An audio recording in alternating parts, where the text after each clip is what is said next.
Muito obrigado. Então quer dizer que primo da esposa é primo, né? Então Rogério é meu primo. Nós somos já 34 anos que faz que nós saímos do país. E ainda não acostumamos lá fora. Não tem nada como o Brasil.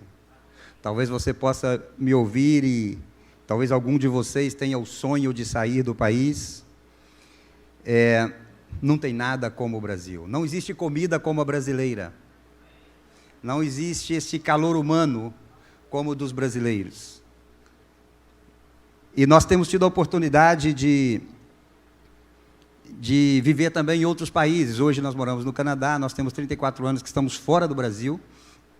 Nós moramos 4 anos no Canadá, depois Deus nos levou para Portugal, ficamos 6 anos. Daí Deus nos levou para o México, onde vivemos 12 anos. E depois Deus nos levou para os Estados Unidos, ficamos 1 ano. Voltamos então para o Canadá, e onde nós estamos já faz 10 anos, né, que nós voltamos a viver no Canadá. Temos a nossa família lá e pastoreamos uma igreja de língua portuguesa na cidade que se chama Mississauga. É uma cidade satélite de Toronto. Talvez vocês já ouviram falar de Toronto, né? Mas de Mississauga vocês nunca ouviram falar. Mississauga é uma cidade de 700 mil habitantes, cidade satélite de Toronto. É aí que nós moramos. E lá no México eu aprendi uma coisa que eu gosto sempre de falar. É aí que eu moro e é aí que você tem a sua casa. Se você for no Canadá visitar o Canadá, aí é que você tem a sua casa, né? Sua casa é só para morar, viu, irmãos? Porque a escritura da casa eu não posso dar, senão você tem que me pagar por ela, tá bom? Sua casa é para te receber. E é um privilégio muito grande para mim estar aqui. Eu conheço vocês pelas redes sociais, conheço vocês de ver os cultos, acompanho vocês, oro por vocês. Estivemos orando por vocês grandemente naquela tormenta que vocês passaram do incêndio. Me lembro de estar aí com os joelhos dobrados e clamando a Deus, no dia que eu vi a foto, né, da situação toda. Aquilo doeu muito no nosso coração, mexeu muito conosco. Estivemos orando e clamando a Deus. Então, vir aqui e ver tudo o que Deus está fazendo na vida de vocês e na vida da igreja, para nós é um privilégio muito grande. Eu sou primo da Gláucia, pastora Gláucia, sou primo da pastora Gláucia. Para mim é difícil chamá-la de pastora, né? Porque eu estava comentando com ela ontem que eu me lembro de quando ela nasceu, né? Isso quer dizer que ela está velha, né? Eu me lembro de quando ela nasceu, e hoje vê-la pastoreando, para nós é um privilégio enorme. Me acompanham nesta manhã a minha esposa, pastora Lena, está comigo.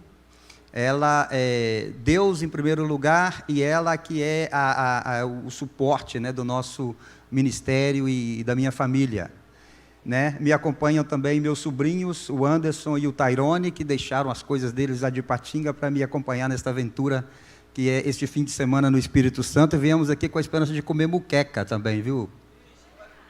Né? Então tá bom. Viemos aqui com a esperança, estamos orando por essa muqueca já faz tempo. Vamos ver hoje. E me acompanha também o Tiago. Tiago mora aqui mesmo, né, Tiago? Tiago eu conheci ontem, viu? Pregador da palavra. Já estive vendo a pregação dele no YouTube. Pode trazer que eu garanto. Tiago é da Assembleia de Deus, né? Talvez vocês conheçam o pastor Valdivino, da Assembleia de Deus, conhece? Que também é por aí familiar da minha esposa. Um pouquinho longe, mas é familiar. Então, para nós é um privilégio muito grande estar aqui com vocês e conhecer vocês pessoalmente, né? É muito, muito, muito bom. E hoje eu venho falar para vocês em nome de Jesus. Hoje eu venho falar para vocês em nome do Senhor. Eu venho falar para vocês em nome daquele que é o autor da minha fé. Eu venho falar para vocês daquilo que Ele tem feito comigo e na minha vida e através de nós.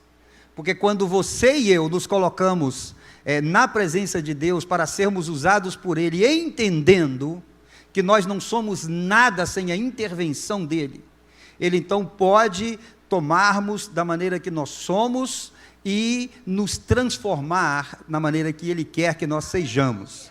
Então é em nome dEle que eu venho pregar. Eu venho pregar em nome do Senhor Jesus, o autor e consumador da minha fé. Então eu venho dizer para você, talvez, nada muito novo, né? Eu venho dizer para você que Ele é o autor da vida, eu venho dizer para você que Ele é o Criador do universo, eu venho dizer para você que o mesmo Deus, Criador do universo, é o mesmo Deus que me conheceu no embrião e me escolheu para pregar o Evangelho, e eu me sinto assim tão grato por isso, de não ser nada, e de que Ele tenha me escolhido para isto, é algo tão grande para mim, e tão transformador, que eu sempre me questiono a Deus: Senhor, por que eu? Porque eu não queria ser pregador do Evangelho.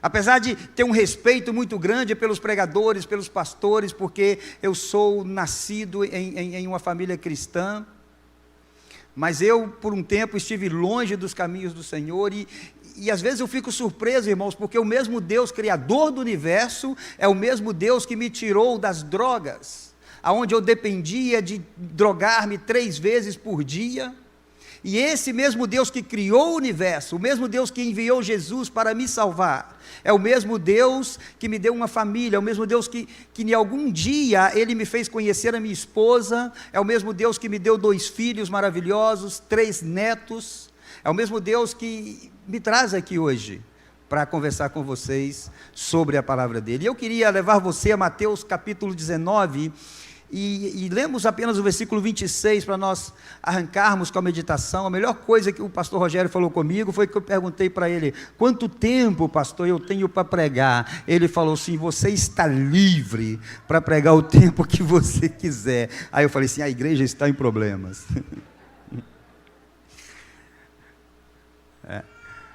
Eu sou nascido e criado na igreja presbiteriana, a qual eu amo, mas eu não sou um pastor tradicional presbiteriano, né?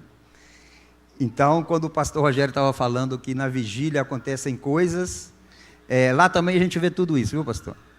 Lá a gente vê tudo isso também. E eu, no meu presbiterianismo, me desculpem se tem alguns irmãos presbiterianos, eu amo a igreja presbiteriana, mas eu, no meu presbiterianismo, eu demorei muito para entender essas coisas. Manifestações do Espírito, eu demorei muito para entender tudo isso, né? Até que Deus um dia me pegou e me fez rodar também, sabe? Mateus 19, versículo 26, a palavra de Deus diz: e Jesus, olhando para eles, disse-lhes: aos homens é isso impossível, mas a Deus tudo é possível. Quantos acreditam nessa palavra? Tudo é possível. Para mim, não. Para você, não. Mas a palavra de Deus diz que para Ele tudo é possível. Tudo é possível para Deus, porque Ele não tem limites. Nós não podemos limitar a Deus, nós não podemos limitar o poder de Deus, e muitas vezes, nos nossos questionamentos, nós o limitamos. Pensamos que Ele não pode fazer assim, que Ele não pode fazer desta maneira, mas Deus é o Deus que faz.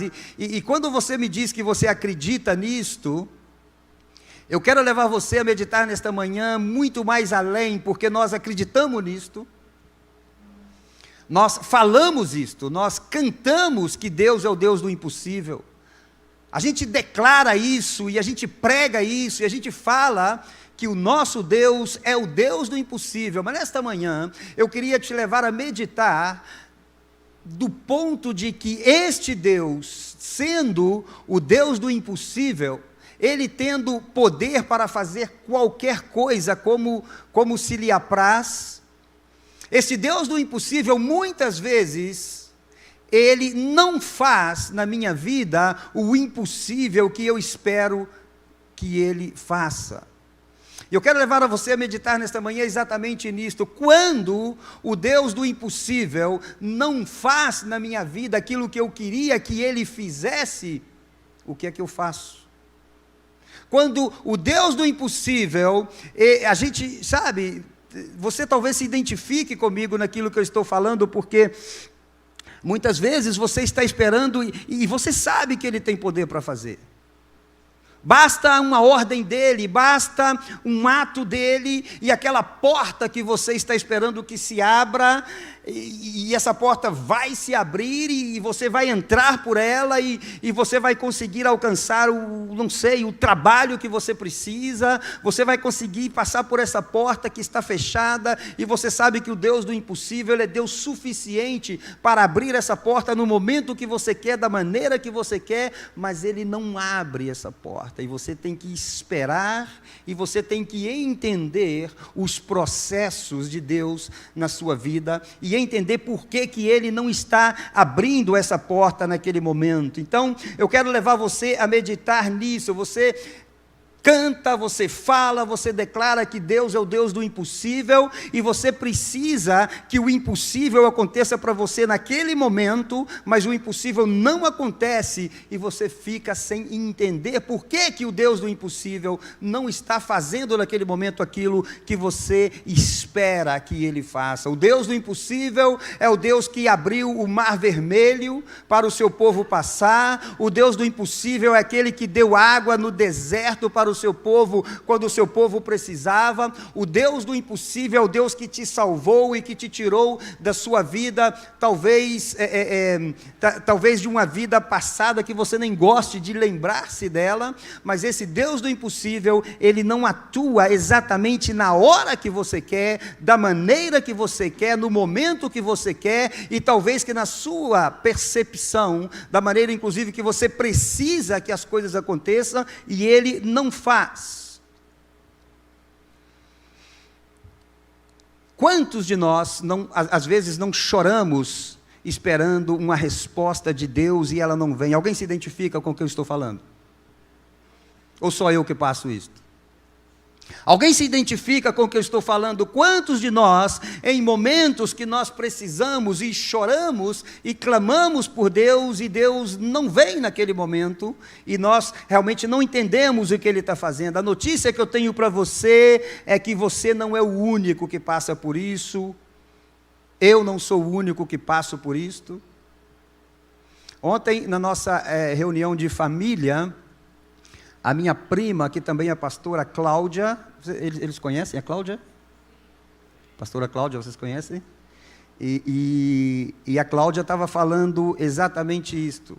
Nos momentos de dificuldade das nossas vidas, o que nos segura é a palavra de Deus. Amém, irmãos?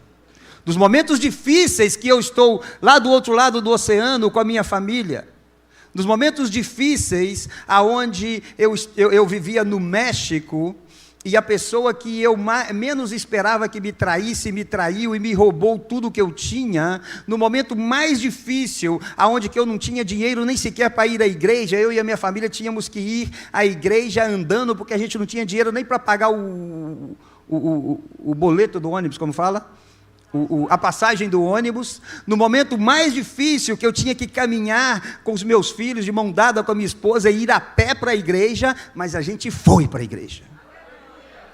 Incrível, sabe o que, irmãos? Incrível que nesses momentos tão difíceis, porque você está lá do outro lado do mundo, você está vivendo em um país que você ainda nem sequer fala o idioma do país, e você então está andando com seus filhos e com a sua esposa caminhando, então você tem um longo caminho para chegar na igreja, porque era longe, né?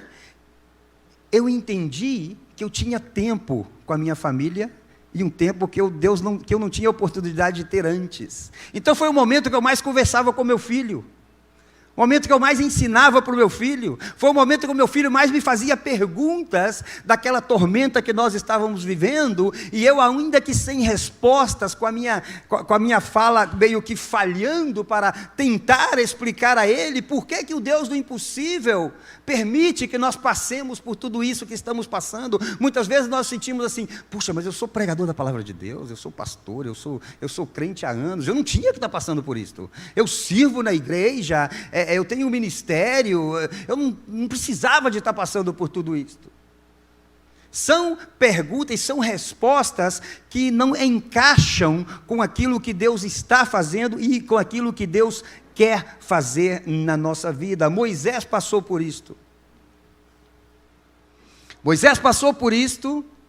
E Moisés também, ele não entendeu aquilo que Deus queria estar fazendo, mas Moisés clamou isto, porque era impossível para Moisés abrir o mar vermelho, e Deus veio e abriu para ele. Era impossível para Moisés dar comida ao povo no deserto, e Deus trouxe o maná. Era impossível para Moisés saciar a fome do povo no deserto, e Deus fez brotar água da rocha. Era impossível tudo isso para Moisés, e Deus fez.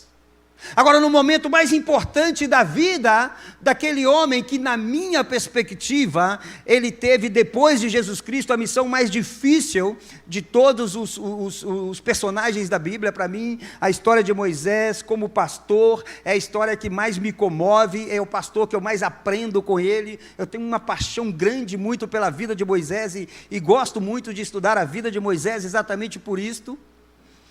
E ele então, ele chega naquele ponto, e a história está em Deuteronômio 3:25, onde diz que quando Moisés roga ao Deus do impossível por algo que só o Deus do impossível poderia fazer, e Moisés diz: naquela ocasião implorei ao Senhor, versículo 24 de Deuteronômio 3, ó soberano Senhor, tu começaste a mostrar ao teu servo a tua grandeza e a tua mão poderosa.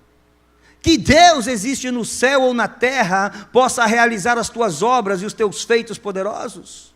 E agora Moisés clama no versículo 25, Moisés fala para o Deus do impossível assim: deixa-me atravessar.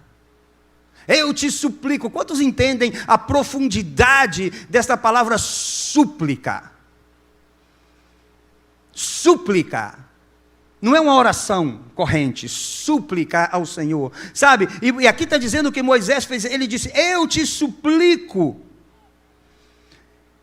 ver a boa terra do outro lado do Jordão, a bela região montanhosa e o Líbano. Ora, Moisés, a vida inteira de Moisés foi para este momento. A vida inteira de Moisés, ele sonhou com este momento. A vida inteira de Moisés, ele trabalhou para isso. Moisés deixou tudo para conduzir o povo ao momento de entrar na terra prometida, e no momento de entrar na terra prometida, o Deus do impossível disse não para ele. Eu e você, muitas vezes, não estamos preparados para o não de Deus. Porque é muito difícil ouvir não de Deus. É muito difícil para mim e você, nós acalmarmos o nosso coração quando Deus diz não, e entendermos que, sabe, o não de Deus, hoje, ele é o sim de Deus no momento exato. Quantos entendem isso? O não de Deus para você hoje é o sim de Deus no momento exato, aonde você não entendendo, mas Ele já sabe exatamente tudo, e nós já fomos ministrados isto nesta manhã. Então, no versículo 25, eu até anotei isso, aparece a palavra abar, que é a palavra hebreia abar, que é usada para fazer com que uma pessoa mude a sua opinião a respeito de. Não sei se vocês estão entendendo. Quando ele diz eu te suplico, e ele usa a palavra abar, Moisés está tratando de comover o coração de Deus, para falar assim: não, Senhor, deixa. Não, Senhor, por favor, olha, muda a sua opinião a respeito disto. E deixa que eu entre na terra prometida. Mas eu poderia dizer para Deus assim: olha, Senhor, me deixa entrar. Quantas vezes você fala assim, né? Senhor, abra essa porta. Me dá isto. Cura a minha enfermidade. Senhor, eu só preciso disto, basta uma palavra sua. E eu lá do outro lado, sabe, eu com a minha família, sabe, irmãos, quantos são casados aqui? Deixa eu ver. Olha, a turma, os capixabas também casam cedo, né? Eu casei com 20, alguém me supera aqui? Eu casei com 20. Alguém me supera? Já me superou. Tinha que ser da família, né? Aqui, com quantos? 15, aí já é recorde internacional, né? Aí não dá para competir. Aí não dá para competir. Sabe, irmãos, eu sempre falo isso para os casais, porque que importante é. Eu reencontrei um amigo de muitos anos, e ele teve uma situação muito difícil na vida dele, perdeu toda a família, e ficou doente, perdeu os bens, a doença veio, e ele não é evangélico, não conhece o Senhor, e eu estava comentando, né, que difícil a situação dele. É muito chato você ficar tantos anos sem ver uma pessoa, né, e encontrar um amigo numa situação difícil assim. E um outro amigo em comum me explicou, olha, Wagner, o que aconteceu foi que ele não teve uma esposa do lado dele para entender o que estava acontecendo e apoiá-lo. A esposa o abandonou no momento mais difícil da vida dele. Então foi como se ele estivesse caindo num buraco, a esposa ainda o empurrou para aquele buraco. Então, por que eu estou falando isso? Porque quanto nós entendemos a importância. Então, eu entendi a importância de Deus ter me dado uma mulher que estava no coração dele para mim, porque eu vaguei procurando outras, mas Deus tinha a minha esposa para mim, e se não fosse Deus usá-la naquele momento tão difícil para comigo e com a minha família, onde ela chorava porque os nossos filhos não podiam nem entrar na escola, e a gente passou aí talvez um ano muito de um deserto muito difícil.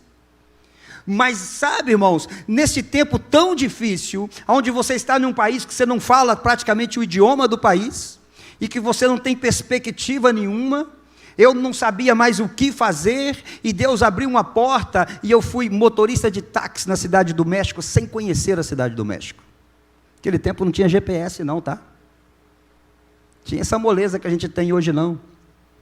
Sabe, eu fui motorista de táxi porque foi a porta que Deus me abriu para manter a minha família, e a minha esposa entendendo esses processos, sabendo que o Deus do impossível poderia fazer naquele momento ele não fez, mas a gente sabia e continuava entendendo que ele era o Deus do impossível, e eu e a minha esposa, os meus filhos, a gente podia fazer no nosso culto doméstico, cantar a Deus, louvar a Deus, mesmo sem entender o que é que Deus está fazendo naquele momento, quando se identificam com isso.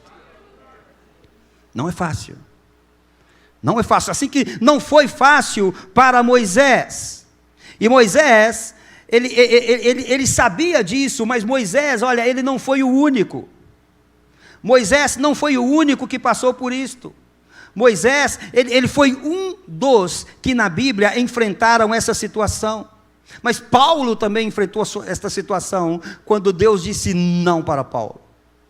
Paulo é o outro personagem da Bíblia que eu amo, que eu me identifico muito, sabe? E nas nossas vidas de pregar o Evangelho em outras nações, na nossa vida de pregar o Evangelho, nós já tivemos a oportunidade de pregar o Evangelho no Vietnã, por exemplo, que é um lugar que hoje já está mais aberto, graças a Deus, mas naquele tempo, era um tempo que se você pregasse a palavra de Deus, e se alguém te denunciasse, você poderia ser preso.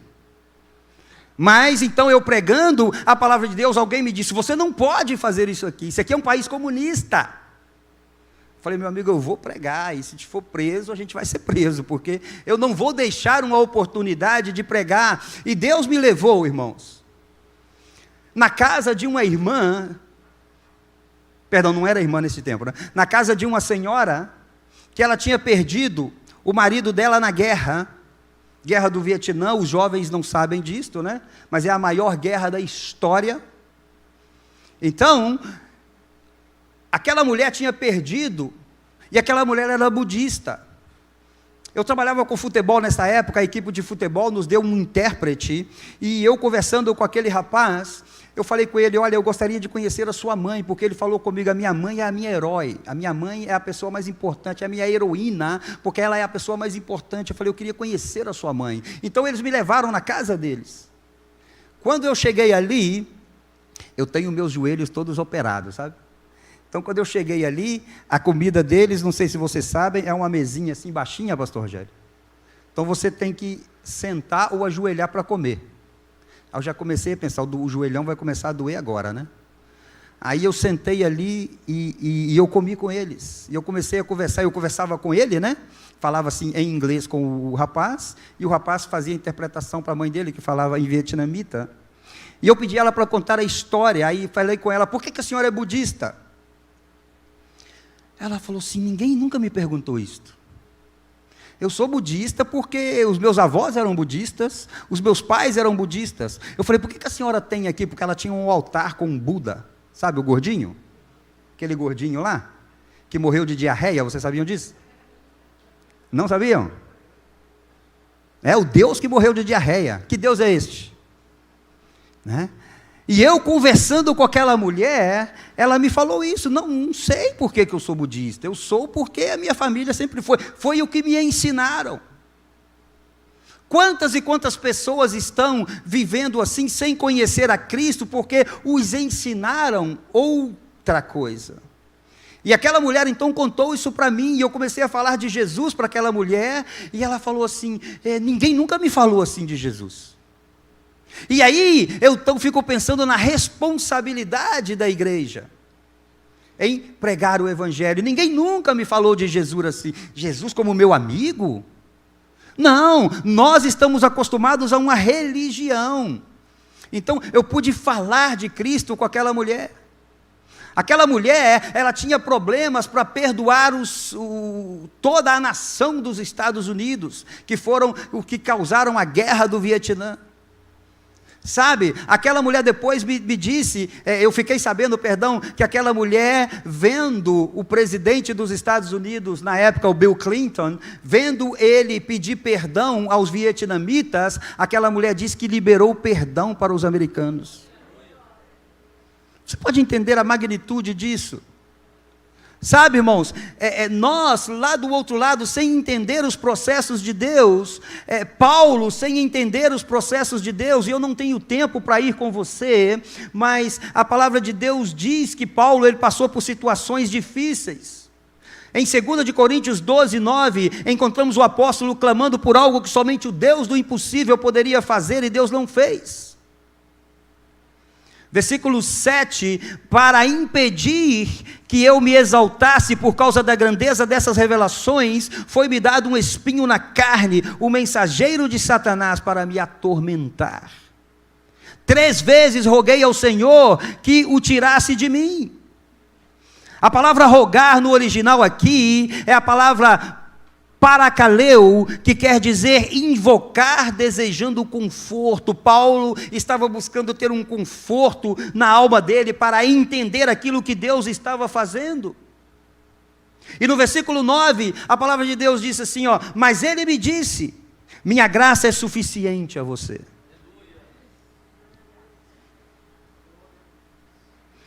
Porque o meu poder se aperfeiçoa na fraqueza. Você entende isso, irmão? O poder de Deus, ele se aperfeiçoa na fraqueza. O poder de Deus, ele vem na nossa vida nos momentos de fraqueza, de debilidade. O poder de Deus vem sobre a nossa vida. Eu trabalhava com futebol e eu estava passando esse ano que foi tão terrível para mim, que foi sem dúvida o ano mais terrível da minha vida. Foi o pior, não foi, amor? Não te proporcionei outro pior que esse não, né? Foi o momento mais difícil, e Deus usou coisas tão simples para falar comigo, para que eu entendesse isso, que o poder dele se aperfeiçoaria neste tempo para mim. E Paulo também, ele entende isto. E Deus disse para Paulo, minha graça te basta. Esta foi a resposta de Deus para Paulo. O que Deus queria dizer para Paulo era, olha meu filho, eu tenho o poder para livrar você dessa enfermidade agora, que talvez seja uma enfermidade, né? Porque o espinho na carne de Paulo, a gente até hoje nem sabe o que é, né, Tiago? A gente nem sabe o que era o espinho na carne de Paulo, e se no caso foi uma enfermidade, Deus teria o poder para curar Paulo naquele momento. Mas Deus não fez, Deus disse para ele isto: eu te disse que você não era o único, eu não sou o único, Paulo também não foi, Moisés também não foi, Deus fez isso também com Davi. Davi também clamou ao Deus do impossível. O Deus do impossível deu a Davi a vitória sobre o gigante Golias, que era impossível. O Deus do impossível chamou Davi, que não tinha nada da família de rei, que era um plebeu, digamos assim, e o colocou para reinar sobre o seu povo, e é considerado até hoje o maior rei da história de Israel, na minha perspectiva. O Deus do impossível que fez tudo isso na vida de Davi. Mas em 2 de Samuel 12, do 15 ao 31, não leremos porque não temos tempo para tudo isso, encontramos uma história diferente. Porque nós vemos que Davi implorou, versículo 16, a Deus em favor da criança. Ele jejuou e entrando em casa passou a noite deitado no chão. Aqui está falando daquele episódio que vocês identificam bem, que o filho de Davi queria que ele vivesse, e Deus então falou com Davi que não.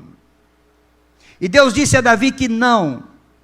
E depois então Deus, ele trabalhou na vida de Davi de uma maneira, o versículo 17 diz que os oficiais do palácio tentaram fazê-lo se levantar do chão, mas ele não quis, e ele se recusou a comer. Versículo 18 diz, 7 dias depois a criança morreu. Deus disse não para Davi. Não poderia Deus? A pergunta que eu faço e a pergunta que vem na nossa mente é mais ou menos no sentido de que o que é mais fácil para o Deus do impossível? Livrar você da tormenta? Ou evitar que você passe a tormenta, que você nem comece a tormenta? Livrar você na tormenta, ele poderia ter livrado você de entrar na tormenta. Mas o que é mais fácil para Deus? Tudo é fácil para Deus. Não tem nada difícil para Deus. E então, eu e você questionamos isso. Davi então entendeu isso. Mas olha bem a resposta de Davi para o momento mais difícil da sua vida. Eu nunca perdi um filho, se alguém perdeu aqui sabe dessa dor. Eu imagino que não deve ter dor mais difícil. Quando eu perdi a minha mãe, foi a dor mais difícil. Quando a minha esposa perdeu o pai dela, foi a dor mais difícil. Então, quando alguém que perde um filho, eu tenho um amigo, por exemplo, de uma criancinha, o filhinho dele tinha 3 anos de idade, e eles brincavam numa festinha na cidade de Toronto, e eles brincavam numa festinha, e o garotinho saiu correndo, e passou pela janelinha assim do apartamento, e aquele garoto de 3 anos de idade, isso aconteceu em 2015, ele passou por aquela janela e caiu, e faleceu, aquele garotinho de 3 anos de idade. Foi uma comoção na cidade de Toronto imensa, toda a comunidade brasileira sentindo a dor daquela família. Crentes, fiéis a Deus, crentes. Como entender e como explicar? Não poderia Deus ter feito algo e ter impedido que isso acontecesse? Claro que sim, mas Ele não fez. E como é que eu entendo isto? O que é que Deus, o Deus do impossível, está querendo ensinar a mim e a você nesta manhã? Davi então, ele dá uma resposta, e o versículo disse sim, Davi então, 20, diz, então Davi levantou-se do chão, lavou-se, perfumou-se, trocou de roupa, depois entrou no santuário do Senhor e o adorou. E voltando ao palácio, pediu que lhe preparassem uma refeição. O que é que podemos aprender com todas estas pessoas? O que é que eu e você nesta manhã podemos tirar de lição para a nossa vida, da nossa relação com Deus? Relacionar-se com Deus dentro da igreja é maravilhoso. Desde que eu entrei nesta manhã, fui super bem recebido pelos irmãos.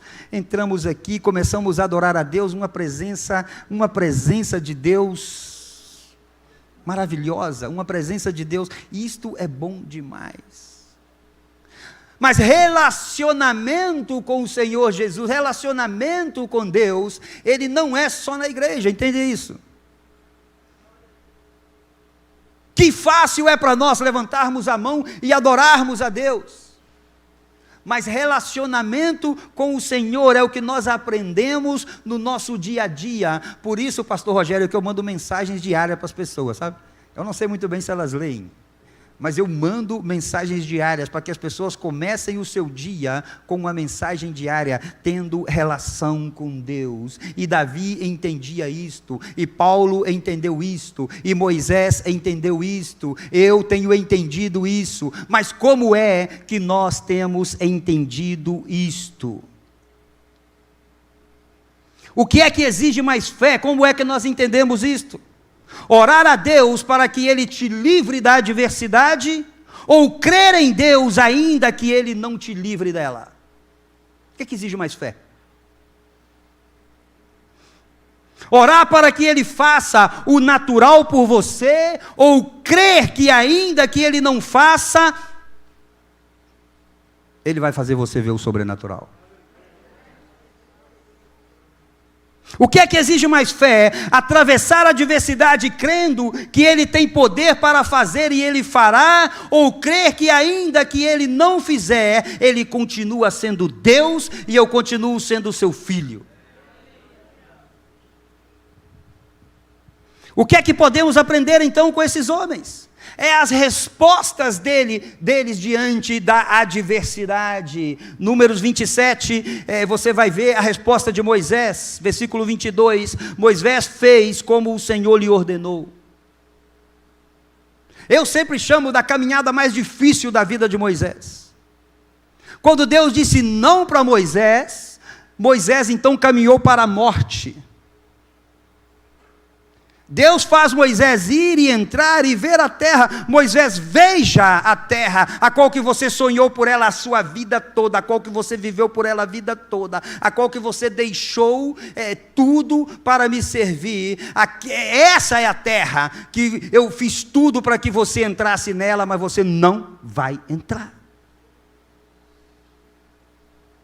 Sabe, Sabe, irmãos, eu ficava pirado com isso. Eu falei, Deus, por que o Senhor não deixou Moisés entrar? Não vai entrar. Nestes momentos difíceis de entender, são os momentos que muitas vezes os filhos de Deus se rebelam contra Deus, não entendendo então a vontade de Deus, se revoltam, falei em espanhol. É o momento que os filhos de Deus se revoltam contra Deus e não entendem o que Deus está fazendo. Moisés entendeu muito bem. A palavra de Deus diz assim, Moisés fez como o Senhor lhe ordenou. Chamou Josué, apresentou ao sacerdote Eleazar e a toda a comunidade, impôs as mãos sobre ele e o comissionou. Tudo conforme o Senhor tinha dito por meio de Moisés. Vejam a resposta de Paulo, 2 Coríntios 19. Paulo, então ele diz, portanto eu me gloriarei ainda mais alegremente em minhas fraquezas, para que o poder de Deus repouse em mim. Por isso, o amor de Cristo, regozijo-me nas fraquezas, nos insultos, nas necessidades, nas perseguições, nas angústias, pois quando sou fraco, vocês completam? Quando sou fraco, que profundidade nisso, irmãos, que grandeza nisto. Quando eu sou fraco, Deus é forte, porque quando nós pensamos que somos fortes, a gente acha que a gente nem precisa de Deus. Quando está tudo bem, a gente acha que a gente nem precisa dele. Mas quando estamos fracos, então a gente é forte. Por quê? Porque a gente deixa Deus trabalhar em nós. E a resposta de Davi, eu já li para vocês, ele entrou e adorou. Eles entenderam o que eu e você precisamos de entender. E agora sim, eu gostaria, para nós terminarmos, que você pudesse ler comigo aquilo que eu aprendi, como foi e o que foi que me manteve e o que é que me mantém nesses momentos tão difíceis da vida. A palavra de Deus, segundo o profeta Abacuque, capítulo 3, versículo 17 e 18, é uma palavra de Deus que vocês conhecem muito. E eu quero já ir terminando com você, meditando nisso, versículo 17. Quantos conhecem os pastores que dizem assim, e já vamos terminar, mas nunca termina? Tem pastores aqui assim? Você está na frente de um deles, tá bom? Então, para terminarmos, vamos ler Abacuque, capítulo 3. A palavra diz assim, mesmo não florescendo a figueira e não havendo uvas nas videiras, mesmo falhando a safra de azeitonas e não havendo produção de alimento nas lavouras, nem ovelhas no curral, nem bois nos estábulos, ainda assim eu exultarei no Senhor e me alegrarei no Deus da minha salvação. Versículo 19, Senhor, o Senhor, o soberano é a minha força. Ele faz os meus pés como os do servo. Faz-me andar em lugares altos. Para o mestre de música, para os meus instrumentos de corda. Essa é a afirmação do profeta no final do livro dele. Mas se você ler o início do livro, você vai ver as indagações do profeta. Você vai encontrar perguntas que não tinha resposta para o profeta naquele momento. O versículo 2 do capítulo 1, por exemplo, o profeta pergunta: até quando, Senhor? Até quando clamarei e não me responderás? Sabe aqueles momentos que a gente acha que Deus, ele não está vendo a gente, ele se esqueceu da gente, e aquilo que a gente está querendo não vai acontecer mesmo? Muitas vezes. Muita gente desiste neste momento. Quantos e quantos desistem neste momento e já não querem mais caminhar com o Senhor e se vão da presença do Senhor, não querem. Mas aqui nós estamos aprendendo esses questionamentos do profeta. Clamarei e não me responderás. Até quando gritarei e não me salvarás? Versículo 3 ele diz: por que me mostras a iniquidade? Não és tu o que existe desde a eternidade? Tu és o santo, tu és o imortal. Olha o que o profeta está falando para Deus. Versículo 13 ele diz: porque tolera os que agem traiçoeiramente? Quantas vezes eu perguntei isso para Deus? Por que tolera que as pessoas nos traem? Por que toleras que a pessoa que eu menos esperava me decepcionasse tanto? Eu e a minha esposa, nós temos a gente gosta muito de servir, a gente gosta muito de ter as pessoas dentro da nossa casa, né? Tem pastores lá em Toronto que me recriminam, diz que eu vou longe demais. Eles falam: pastor, só vai longe demais. Também não pode ser assim, pega mais leve. Para vocês terem ideia, eu tenho pessoas na igreja que têm a chave da minha casa. Tem pessoas na igreja que têm a chave da nossa casa, entendeu? Eu gosto muito de ter as pessoas comigo dentro de casa, para a gente interagir, sabe? A gente gosta muito disto. E nisto, muitas vezes, você tem pessoas dentro da sua casa que depois eles traem você e saem falando mal de você, e essa dor é uma dor muito difícil.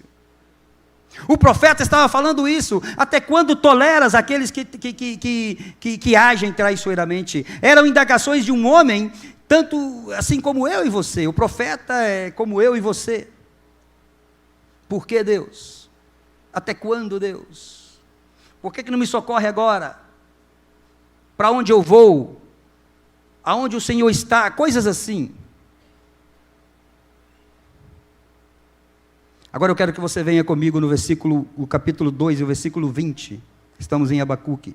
Olha agora a resposta de Deus para o seu profeta. Versículo 20. O Senhor, porém, está em seu santo templo, diante dele fique em silêncio toda a terra. Ficar em silêncio diante de Deus talvez tenha sido um dos maiores desafios e um dos meus maiores aprendizados no meu relacionamento com Deus. Porque a gente gosta de falar, a gente gosta de pedir a Deus. Ficar calado, para ouvir Deus você tem que se calar. Quantos entendem isso? Para ouvir Deus você tem que se calar, porque falando todo o tempo você não vai conseguir ouvir Deus.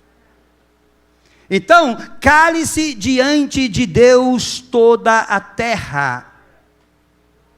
Depois de ouvir isto, o profeta então se conforma e entende que Deus era maravilhoso, que Deus estava fazendo algo no meio dele. E no capítulo 3, eu entendi tudo. No capítulo 3 de Abacuque, versículo número 2, diz assim, ouvi, Senhor, a tua voz e tremi. Agora veja bem a oração de Abacuque. Ele fala assim, aviva a tua obra no meio dos anos. E no meio dos anos, faze-a conhecida. É no meio dos anos, meu irmão. É no meio dos anos que você aprende. Não tem nada com a nossa relação com Deus que é do dia para a noite, não tem nada. Não tem nada. Você não vai dizer a Deus, Senhor, dá-me mais fé, e vai dormir sem fé e acordar com fé. Não funciona assim. Desculpe se eu não sou daqueles pregadores que prometem muito. Não, eu gosto, eu acredito, mas eu entendo que não é assim. É no meio dos anos que o profeta entendeu. No meio dos anos foi que eu entendi, nos momentos mais difíceis da minha vida, foi no meio dos anos que eu entendi que cada caminhada que eu fazia para a igreja, por não ter dinheiro para pagar a passagem do ônibus, foi no meio desses anos que eu entendi que eu tinha as melhores oportunidades de conversar com meu filho. E hoje, depois de muitos anos, eu e o meu filho, a gente conversa. Meu filho hoje nos ajuda, ele é ele é ministro de louvor na igreja, ele serve a Deus com a família, né? Meu filho me deu 2 netos gêmeos, lindos, o menino é a cara do avô, e a gente protege muito os nossos netos. Eu tenho outro neto também, que é o Elias, filho da minha filha. A gente faz com eles tudo aquilo que o pai deles fala para não fazer. Tudo. Pastor Rogério, quando você tiver neto, você vai entender o que eu estou falando. A gente dá pirulito, não pode, a gente dá bala, a mãe dele diz que não pode, mas a gente dá porque é neto. Filho a gente não fazia, mas neto a gente pode fazer tudo, não tem problema nenhum. Aí, sabe o que acontece? Aí a menina, a Zoe e o Caleb, eles são uma paixão, a gente tem uma paixão por eles, que é uma coisa incrível. E o Elias ainda está muito novinho, ele ainda não está falando, mas os outros 2, aí eles pedem bala, mas a mãe dele está em casa, né? Aí ele já sabe que ele tem que esperar a mãe dele sair. Rogério, aí a mãe dele sai, ele já vem correndo, vovó, a mamãe já foi. Toma bala, toma pirulito. Claro. Não façam isso com seus netos. Ela está vendo? Rapaz, complicou. Aviva a tua obra no meio dos anos. No meio dos anos. Foi no deserto que o povo aprendeu. No meio dos anos. No meio dos anos, o poder de Deus se aperfeiçoa na minha fraqueza. No meio dos anos foi que eu entendi. Sabe, foi no meio dos anos que eu tive a situação muito difícil de ser humilhado em público. Eu me lembro que eu estava de fora de um estádio de futebol, e eu tinha ido ali para falar com aquele treinador e apresentar o meu jogador para ele, e eu estava insistindo muito com ele, e ele não queria, e estava a imprensa, o pessoal dos repórteres do jornal e tudo, e eu cheguei para insistir um pouquinho mais com ele, e ele então me humilhou na frente de todas aquelas pessoas, gritou comigo, me humilhou, eu tive que pegar as minhas coisas e sair caladinho, e andar, e ser humilhado, e entrar no ônibus, e voltar para casa, pensando que eu ia ter uma vitória naquele dia de um negócio, e sair para casa completamente derrotado naquele momento. O ônibus cheio, muito cheio. Você tem que ficar em pé segurando e, sabe, meio que fazendo um malabarismo, porque se você nunca andou de ônibus na cidade do México, é assim que funciona. E eu então leio como fala? Um anúncio, não, um ditado daquelas plaquinhas que ficam no ônibus com frases, sabe? Aquelas frasezinhas que ficam assim. E eu ali meio que, indo de um lado para o outro, Deus me leva a colocar os olhos naquela frase. E aquela frase dizia assim, não chore por aquilo que você perdeu, lute com aquilo que te restou. Falei, cara, Deus está me falando aqui. No meio dos anos é que Deus fala. E você pode entender que Deus te leva ali dentro daquele ônibus. Sabe, irmãos, você precisa de entender que se Deus te fez fazer isso, depois que Deus te dá a vitória, você tem que voltar lá. Depois eu voltei lá, depois que eu já tinha um carro bonito, e já tinha passado toda a tormenta, eu ia na cidade do México e eu andava de ônibus de novo. Não, eu vou estacionar o carro e vou andar de ônibus de novo, para me lembrar onde foi que Deus falou comigo. Você precisa de voltar lá. Se Deus fechou uma porta para você, é bem provável que Ele vai fazer com que, se Deus fez você sair, ou permitiu, perdão, que você tivesse saído cabisbaixo desta porta que se fechou para você, é bem provável. E eu creio nisto, que você vai poder voltar aí, e essa porta vai abrir para você de novo, e você vai entrar aí, e as pessoas vão ver o que Deus fez na sua vida. Deus faz, porque você entende o que Ele está fazendo. Deus não faz nada para os filhos dele que Ele não entendam, sabe? Por isso que eu converso com o meu filho, e ele hoje pode ensinar para o filho dele. Por isso, porque aonde foi que ele aprendeu, aonde o profeta aprendeu, é no meio dos anos, é anos e anos de relação com as pessoas que você pode confiar nelas, é anos e anos de relação com Deus que você pode confiar cada dia mais e mais nele. E a conclusão, para nós agora sim terminarmos, deixa eu te explicar, para você terminar o que eu entendo. No meio dos anos, aviva a tua obra, veja bem. No meio dos anos, faze-a conhecida. E ele diz assim, na tua ira, lembra da misericórdia. Na tua ira, lembra da misericórdia. E é por isso que ele pode terminar dizendo, vamos ficar de pé. Ou pode pregar mais, Rogério? Não, né? Não vou pregar mais porque... senão depois o pastor Rogério não me convida para voltar. Mas eu quero que você entenda isto, o que Abacuque entendeu. O que eu tenho entendido no meio dos anos. Eu quero que você entenda o que Moisés, Paulo, Davi, o que esses grandes homens de Deus entenderam. E eu poderia te citar uma lista de outros. Sabe, eu poderia falar com você de onde foi que José do Egito aprendeu, sabe, que foi na prisão. Eu poderia falar de você, de Paulo e Silas aprendendo na prisão. Eu poderia falar de muitas coisas, mas nós não temos tempo. Então, foi por isso que Abacuque entendeu, e é por isso que ele pode perguntar, e pode dizer, ainda que a figueira não floresça. Ou seja, ainda que eu não vislumbre flores, ainda que eu esteja vendo só espinhos, era isso que Abacuque estava dizendo, ainda que não haja fruto na vide, ou seja, ainda que eu não vislumbre, não veja nenhum fruto aí, eu estou com a vontade de comer jabuticaba. Conhecem jabuticaba aqui no Espírito Santo? É jabuticaba mesmo que fala, aquela frutinha? Tem 34 anos que eu não como jabuticaba, assim que se você tem jabuticaba na sua casa, me convida hoje.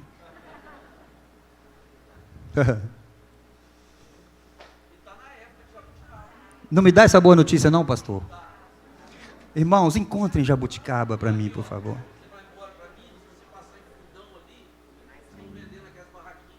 Aí, Pirula, aí, o Tairone. Aprende esse caminho aí, por favor. E leva-me até lá.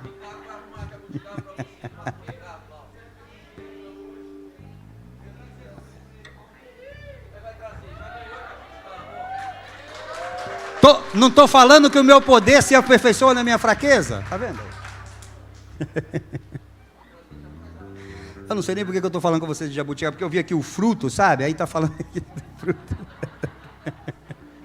Está falando aqui, ainda que eu não vislumbre o fruto, ainda que eu não veja jabuticaba há 34 anos. Sabe? Ainda que eu não coma jabuticaba há 34 anos, Deus tem me dado outras frutas maravilhosas para comer.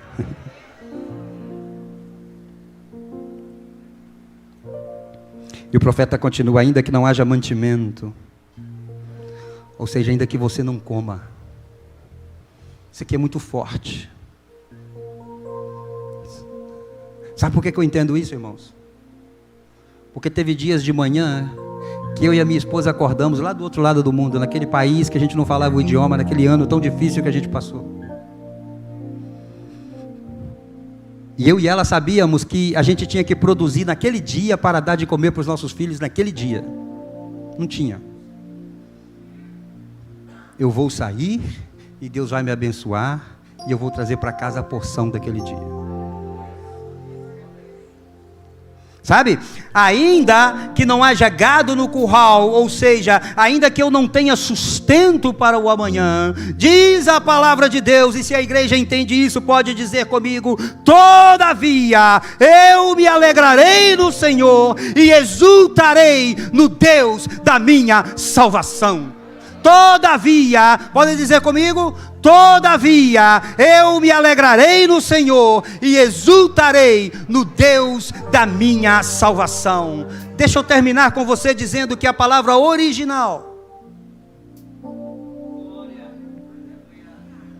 Eu tenho um pouco de fixação com essas coisas do original bíblico, sabe? Porque eles me fazem entender coisas que eu não via antes. A palavra é a palavra alás, que significa, veja bem o significado. Quando ele fala assim que eu me exultarei e eu me alegrarei no Senhor, veja bem o que o profeta está dizendo. Ele sabe, a palavra, o significado da palavra original é que eu estarei saltando de alegria. Muda ou não muda a perspectiva quando nós entendemos a palavra de Deus?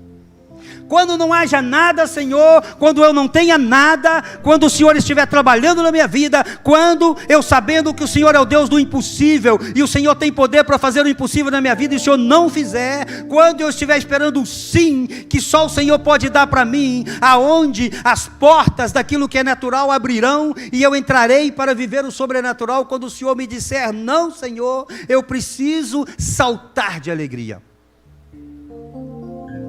Eu preciso de me alegrar, eu preciso de entender. Por que o profeta podia se alegrar assim? Mesmo diante de situações tão adversas, porque ele passou com Deus pelo meio dos anos. Porque ele entendeu o propósito de Deus para ele no meio dos anos. Se você entende isso, eu gostaria sinceramente que você fechasse os teus olhos.